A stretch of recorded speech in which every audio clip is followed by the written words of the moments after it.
uncle never liked me. Not in a mean, yelling way, more like quiet judgment.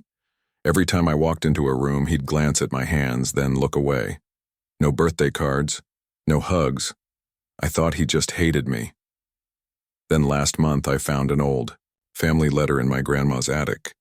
Now I understand the look in his eyes, and it's haunting me. Growing up, Uncle Ray was the only family member who made me feel unwanted. I'm 29 now, but since I was a kid, he'd stiffen when I hugged him, never smiled in family photos, and once told my mom, "That boy's too curious for his own good." He never came to my baseball games, never clapped when I graduated. Once, when I was 17, I tried shaking his hand after I fixed his old pickup's alternator. He just looked at my hand, nodded, and walked away. My dad always said, "He's just stuck in his ways." So I stopped trying. At family dinners, I'd sit far from him. He never talked to me unless he had to, but he always watched me, especially my hands.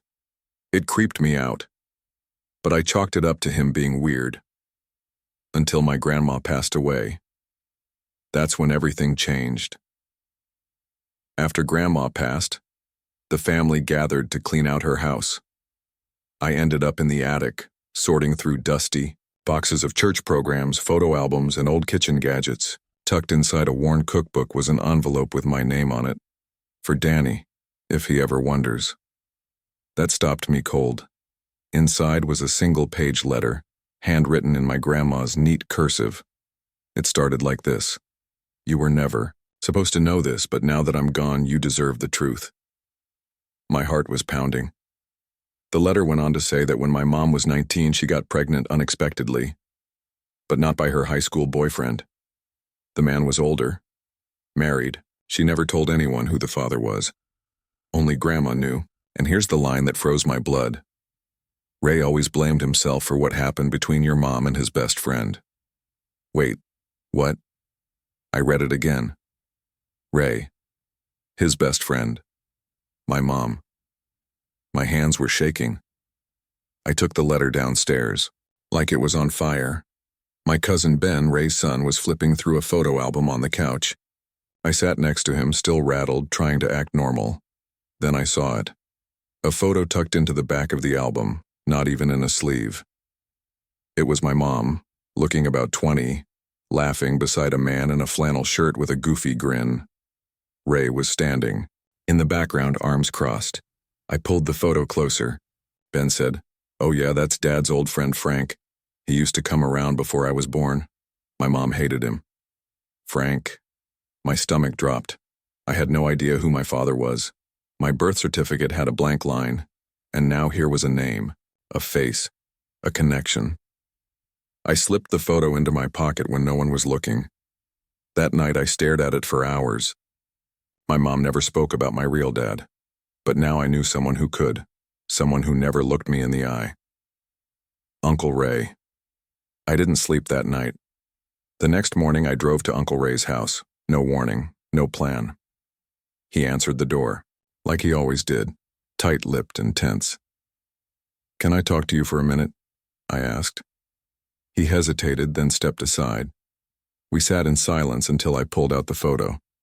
I slid it across the table. His eyes locked on it. Didn't touch it, didn't blink.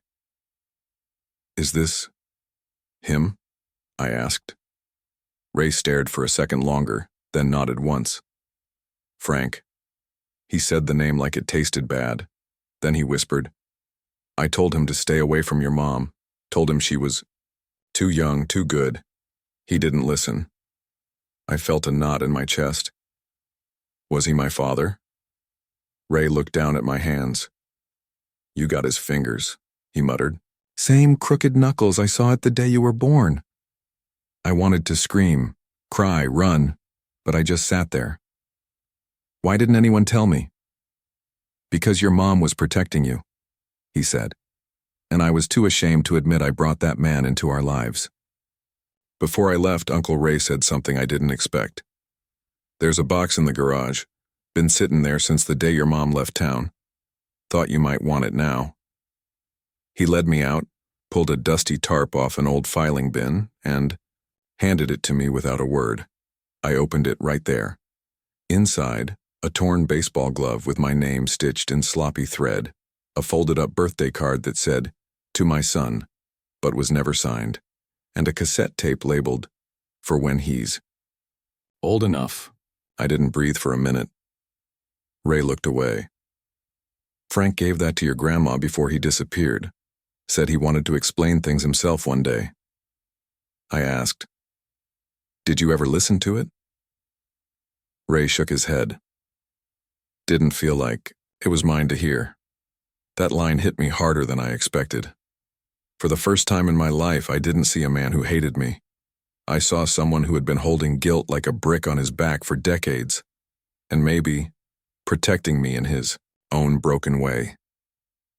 Back home, I stared at that tape like it might explode. I had to dig through storage just to find my dad's old cassette player. My hands shook as I hit play. The tape clicked, hissed, then crackled to life, then a voice. "My name is Frank. If you're hearing this, I guess your mom never told you about me." I froze. It was calm, gentle. "I was young, dumb, married, and I met your mom at the worst time, for her and for me. But she changed my life. You changed it even more, before you were even born." He paused, and I swear I could hear him swallow. "I didn't leave because I didn't care. I left because I wasn't the man you deserved." I didn't realize I was crying until I heard my own breath shaking. Then he said something that broke me completely. "If your hands ever feel out of place in this world, just remember they came from someone who never fit either. But I hope you'll do better than I did." I didn't go to work the next day. I drove back to Grandma's house, empty now, but still filled with echoes. I walked around with the box, the tape, the photo, and sat on the porch where I used to play with action figures as a kid. For the first time, I saw the place differently. Not just my childhood home, the place where the biggest secrets of my life were buried, and somehow protected. Uncle Ray showed up around noon, uninvited but expected. He didn't say anything at first. Then he handed me a small wooden box. "I built this crib," he said, "for you. Never thought your mom would accept it, so I kept it." I opened it. Inside were baby blankets, little wooden toys, hand-carved. "I watched you grow up, and every time you smiled, it made me hate Frank more, but it wasn't fair to hate you." I didn't say anything, just nodded. Then I did something I'd never done before. I hugged him, and this time he hugged me back. 2 weeks later, we had a small family gathering to say goodbye to Grandma officially.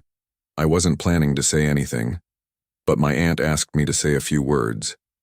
I stood up, looked around at the faces, some I'd grown up with, others I barely knew. And for once, I didn't feel like the outsider. "I used to wonder why Uncle Ray looked at me the way he did," I began. People shifted in their seats. I thought it was hate, but it turns out it was guilt and love, just a kind that had nowhere to go. Ray looked down, but he didn't flinch. I held up the photo of Frank. I found out who my father was, and who helped raise me, even without saying it out loud. I found the truth in this house, and now I understand why my hands always felt strange. Because I was holding questions that nobody wanted to answer. People got quiet, and then, one by one, they came up to me, sharing stories about my mom, about Frank, even about me. For the first time, I wasn't the kid no one understood. I was part of the story.